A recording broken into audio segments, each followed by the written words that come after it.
তাহলে নিয়ম অনুযায়ী রিটেন পরীক্ষা রেজাল্ট বার হওয়ার আগে এই পদটা বাড়াতে হবে। এখন যদি পদটা বাড়িয়ে দেয় তাহলে কাদের নেওয়ার জন্য ইঙ্গিত করছে রাজ্য সরকার? এবং যাদের চাকরি চলে গেছে, আমি বলছি 2016 প্যানেলে, তারা এখনও কিন্তু মুখ্যমন্ত্রীকে মাননীয়া এবং যতটা সম্মান দেখানো ততটা সম্মান দেখাচ্ছে, অথচ যারা নতুন এইবারে পরীক্ষা দিয়েছে তারা একেবারে ক্ষোভ উগড়ে দিচ্ছে এবং একেবারে ক্যামেরার সামনে সরাসরি বলছে যে মুখ্যমন্ত্রী যা রেখে যাচ্ছে, এসএসসি যা করছে সব অভিষেক ব্যানার্জির জন্য করছে, এই রাজ্যে বেকার যুবক যুবতীদের জন্য একেবারেই ভাবছে না মুখ্যমন্ত্রী। দেখুন, তারা তাদের চিন্তাভাবনা থেকে বলেছে, কারণ এই ভারতবর্ষে কোনো দিন ঘটে না পুরো নম্বর পেয়েও, রিটেনের পুরো নম্বর পেয়েও সে আজকের কল ফর ইন্টারভিউ হয়নি। তাহলে তাদের ক্ষোভ থেকে তারা বলছে, তারা জানে জীবন শেষ হয়ে গেছে, আমরা ওরা মুখ্যমন্ত্রীর ধার ধারি না, তাদের সেটা কটা, ওসব কে আছে আমাদের দেখার দরকার নেই। আর আবার যদি ও অন্যভাবেই চাকরি করে দেয় তাহলে সে চাকরি থাকবে না সেটা জানে।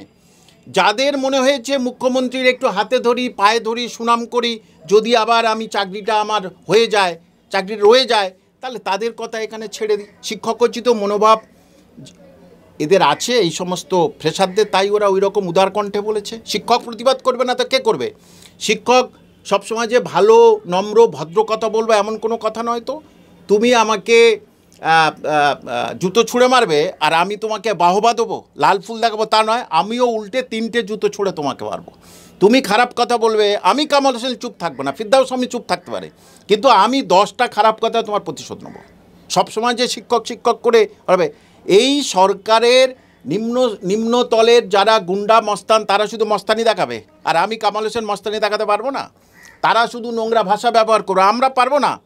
আমাদেরও করতে হবে, আমাদেরও দেখাতে হবে যে মুখ্যমন্ত্রী আপনার বিপক্ষে বেশি। সেটা আপনি ওদিন দেখতে পেলেন, ফ্রেশাররা কয়েক হাজার এসছে, এইবারে তারা 4 থেকে 5 হাজার বেশি হবে, আরও বেশি হবে।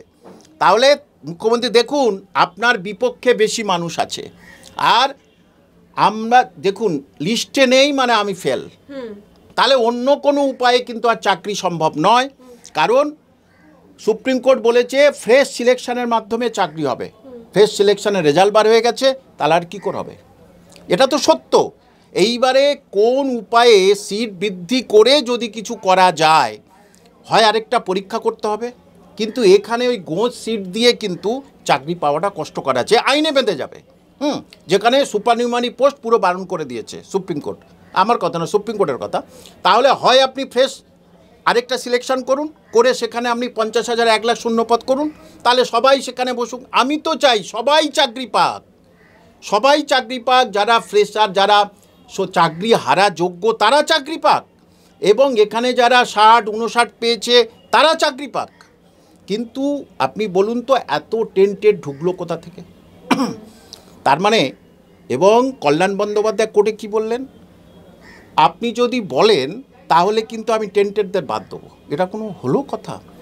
তার মানে সিস্টেমে আপনি এটা করে রাখেননি কেন? এই রোল নাম্বার, এই নাম, এরা টেন্টেড, এরা কিন্তু ফর্ম ফিল আপ করতে পারবে না। কেন আপনি এটা করলেন না? তার মানে ওদেরকে জায়গা করে দেয়া হয়েছে। এবার আরেকটা মজার কথা আপনাকে বলছি, দেখুন খুব মজার কথা, টেকনিক্যাল দিক। এই যে প্রায় 160-70 জনের মতো টোটাল হচ্ছে কেউ ওখানে ভেরিফিকেশানে যায়নি আর কারোর বাতিল হয়েছে, আর এদের 26 তারিখ থেকে ইন্টারভিউ হবে একটা। তাহলে এই যে এতজন বাদ গেল কিছু সাবজেক্টে, যাদের 26 তারিখ থেকে শুরু হবে, তাহলে তাদের তো আবার ভেরিফিকেশান করতে হবে। তা সেটা কখন করবে আর কাদের করবে? তার মানে এই 26 তারিখে হলেও তার মধ্যে আইনত জটিল আইনি জটিলতা দেখা দেবে। খুব স্বাভাবিক ব্যাপার। ডাকবো কাদের? যে কজন বাদ গেছে সেই কজন তো ডাকতে হবে, ভেরিফিকেশান করে তবে তো ওখানে নিয়ে যেতে হবে। তাহলে এইটা ইচ্ছাকৃতভাবে রাজ্য সরকার করছে যাতে এই নিয়োগ না হয়, এবং এই নিয়োগ করতে পারবে না, এটা পরিষ্কার বলে দিলাম।